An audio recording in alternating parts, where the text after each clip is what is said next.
Hello, this is Brendan Kelso, and today we will be talking about the important subject of multi-perspectivity, and we will be focusing on slavery in the Constitution. In May and September of 1787, various state delegates came together to ratify the documents of the new United States Constitution. This Constitution consisted of solutions regarding equal representation between the states and a strong central government.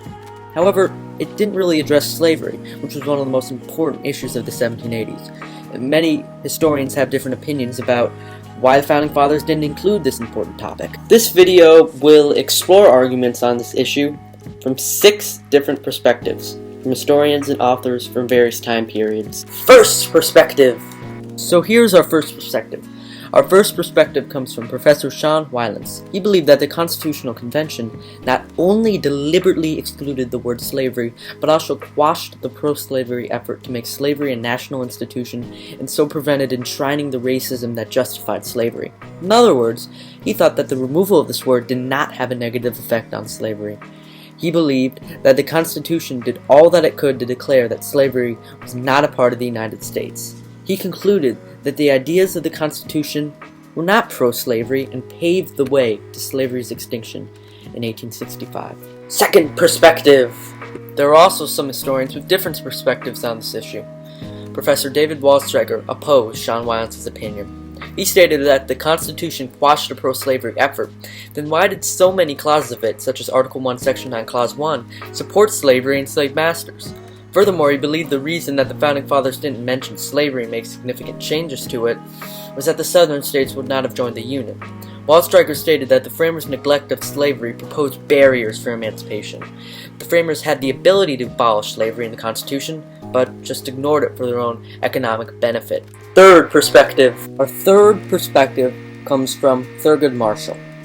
And Thurgood Marshall had a very similar view of the topic with Waldstreicher.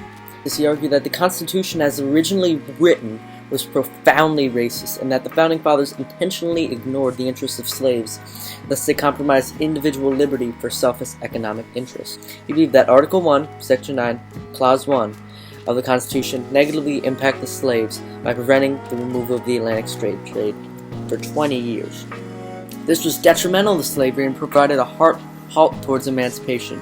At the end of his thesis, he concluded that the United States was in fact founded on racist principles. This is exactly the opposite of what Sean Wylance said in his article for the New York Times, which I mentioned earlier in the video. He had a very negative outlook on the Fathers and perceived them differently from other historians like Sean Wylance.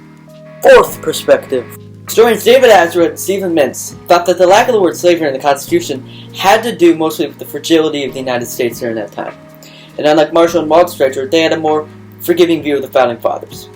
So, just then, we just used corroboration to compare the 3 historians, and that's a very important historical perspective-taking skill. So, furthermore, the 2 historians who I just mentioned really understood how difficult it was to make large changes regarding slavery. They were kind of nervous about another revolution between the states because they believed it would destroy the nation both politically and economically. Also, their commitments to rights, liberty, and principles of liberal government and harmony between the states prevented them from making a big move against slavery. In other words, the framers were just too busy with other issues to deal with the issue of slavery expansively. And furthermore, the substantial investment of Southern founders in slave-based staple agriculture and their deep-seated racial prejudice posed even more barriers towards emancipation. Here comes James Madison. It is also important to understand and address the Founding Fathers' ideas regarding this issue.